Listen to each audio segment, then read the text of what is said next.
Салам достор, сіздер менен бүгін біз Arduino платасын программалау боюнча видео сабактарыбызды баштайбыз. Бүгін биринчи сабак, киришүү сабагын өтөбүз. Биринчи эле Arduino деген эмне деген суроого жооп бериш керек. Анда эмесе кеттик.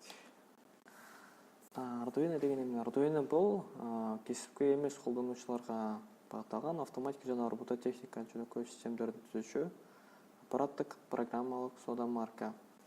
Азыр эң көп таркалган Arduino платаларынын бири болуп, бизде Arduino Mega, Arduino Uno, Arduino Nano жана Arduino Pro Mini платалары колдонулат. Азыркы учурда Кыргызстанда бизге келип уже колдонулуп жаткандардын арасынан Arduino Uno платасы болуп эсептелет. Arduino платасынын негизинде биз ар кандай автоматикалык системаларды Arduino'нун ар кандай модулдарын колдонуп, сиздер каалаган электрониканы жасап алуу мүмкүнчүлүгү бар. Кийинки слайд. Arduino платасы негизи өзү платадан жана ага кошулуучу бир нече модулдерден турат. Arduino платасы ачык система болгон үчүн бардык адамдар аны толуктап жана ошондой эле өздөрүнүн модулдарын кошуу мүмкүнчүлүгү каралган. Ошонун негизинде мунун мүмкүнчүлүктөрү аябай кеңири деп айтсак болот. Мисалга ала кетсек, бул жерде өзүңүздөр көрүп тургандай Arduino платасына кошулуучу ар кандай модулдар турат. Бул жерде мисалы Wi-Fi модулу бар, Bluetooth модулу бар, жана ошондой эле ар кандай көрсөткүчтөрдү билүү үчүн датчиктер каралган. Мисалы, бул жерде ультра үндүү аралыктын датчиги бар.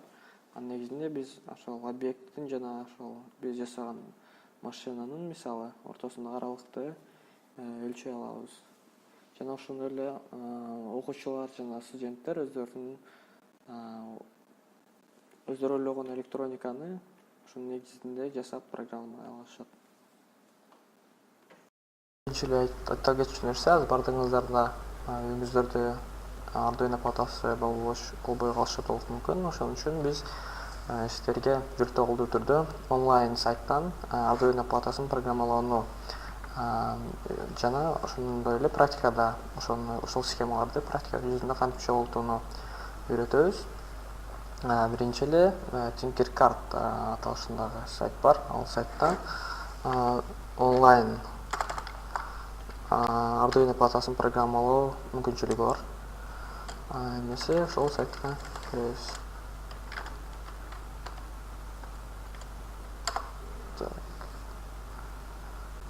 Сайтты ачканыбыздан кийин биринчи аккаунтубузга же болбосо регистрация болуп кириш керек. Ал үчүн сиздерде эгер Google аккаунтуңуздар болсо, Google же болбосо Facebook аккаунттар менен кирген болот. Азыр сиздер менен Google аккаунт аркылуу кирген аракет кылып көрөбүз. Бул жакка логиниңиздерди жазасыздар.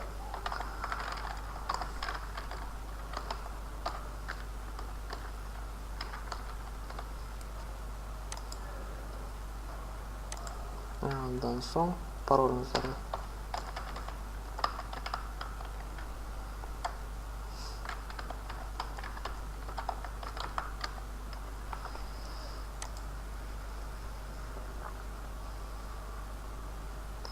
Эгер логин жана паролуңуздар туура жазган болсоңуздар,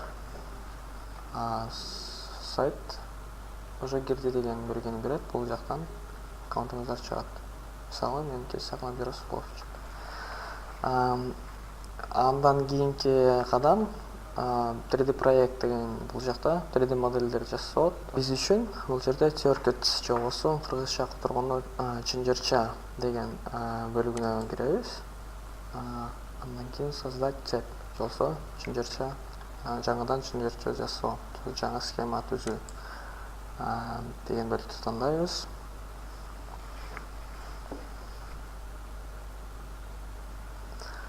Бул жерде ошол биз колдонуучу Arduino'нун модулдары бардык, көпчүлүк модулдары бар.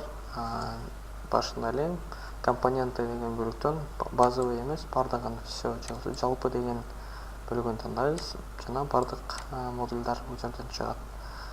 Эң алгач эле бул Arduino платасын табабыз. Бул жерде Arduino Uno платасы жайгашкан. Ошону колдонсок болот. Аны алып. Так, эми бул жерден силерге Arduino Uno платасын түшүндүрүп кетейин. Arduino Uno платасы 13 цифровой порттодон жана 6 аналоговый порттон турат. Цифровой же болсо санариптик порт дегенде бул чыңалуу Arduino платасында 5 вольттон турат.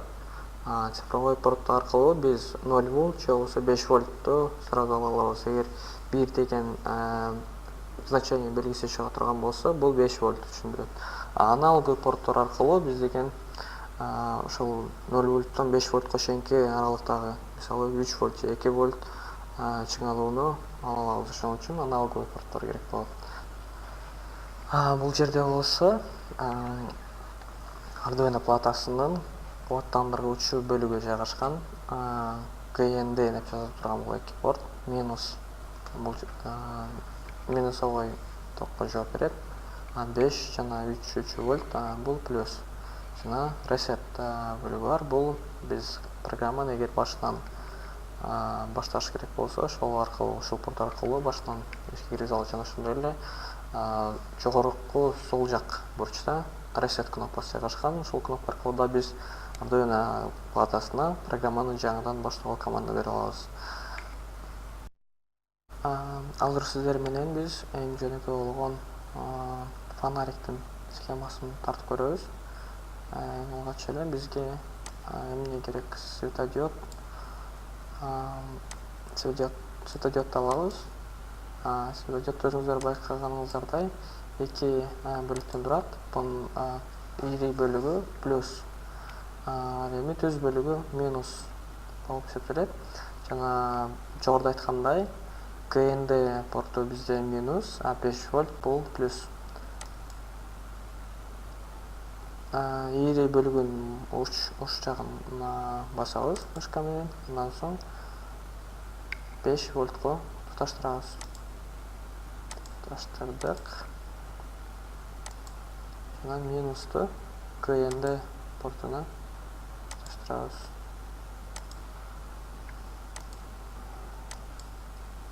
Бул жерде ушул линиялардан же болсо туташтырган сымдардын түстөрүн өзгөртүп коюуга болот. Бул сиздердин өзүңүздөргө ыңгайлуу болуш үчүн. Азыр текшерип көрөбүз. Текшериш үчүн, программаны ишке киргизиш үчүн оң жак бурчта начать моделирование же болсо моделированияны баштоо деген бөлүк бар, ошону басабыз.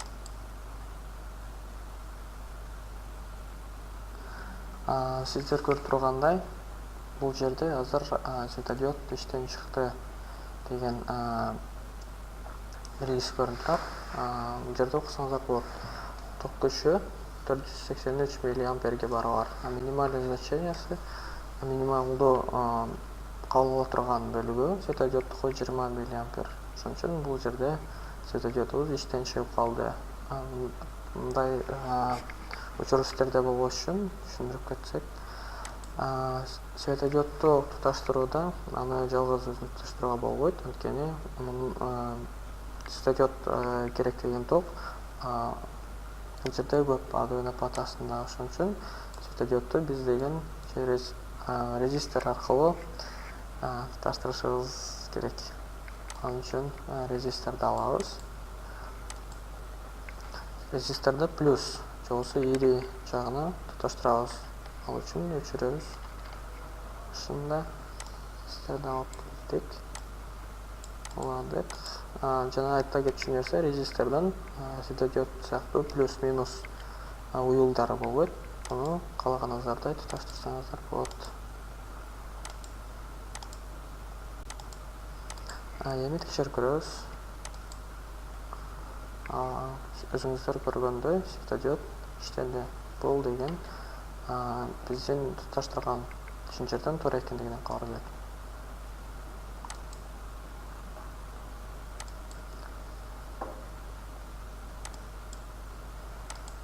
Эми бул жерге фонариктин схемасын түзүү үчүн бизге макетный плата керек болот. Макетный платаны компоненттер деген тараптан ылдый жагынан таба аласыздар. Ал үчүн бизге кнопка керектелет.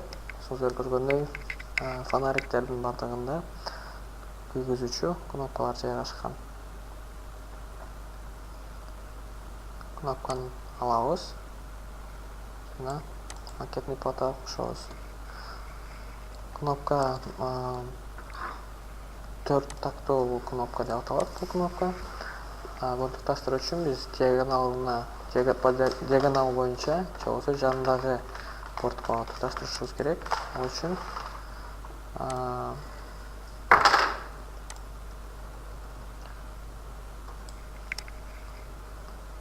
светодиоддун оң жак бөлүгүн же болбосо плюс жагынан келген жырчаны кнопканын бир жак бөлүгүнө тукташтырабыз.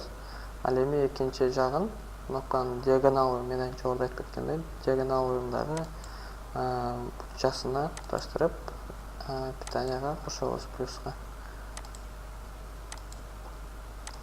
Эми текшерип көрөбүз. Схемабыз туура экендигинен кабар берип турат. Азыр жанбайт, анткени биз кнопканы баскан жокпуз. Ал үчүн кнопканы басып көрөбүз. Жана жанды. Кнопканы кое бергенде өчөт.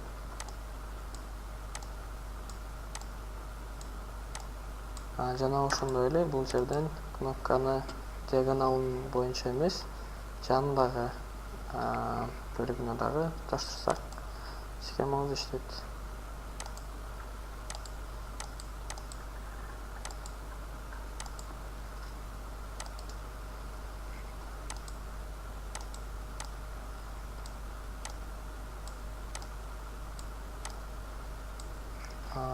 Сиздер менен ошентип эң жөнөкөй болгон фонариктин схемасын түзүүнү үйрөндүк.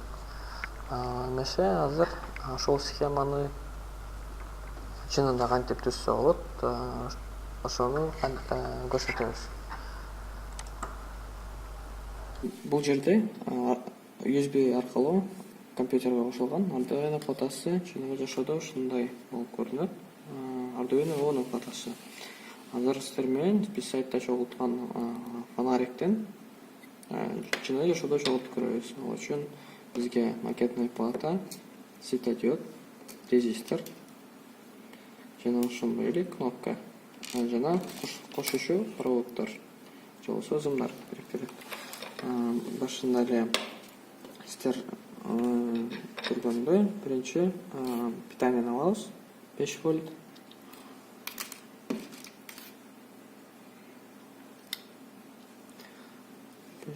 Коштук. Андан кийин резистор аркылуу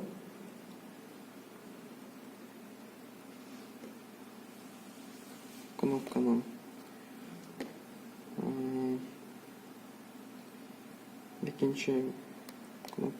биринчи бөлүгүнө кошобуз.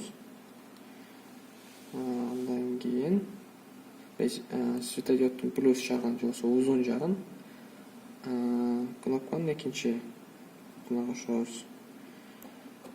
Аягында плюс светодиоддун минус жагын Arduino платасынын GND деп жазылган же болбосо минус портуна кошобуз.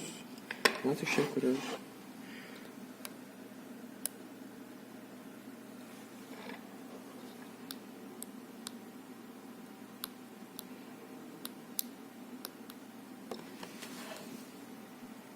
Биздин биринчи сабагыбыз ушул менен аягына чыкты.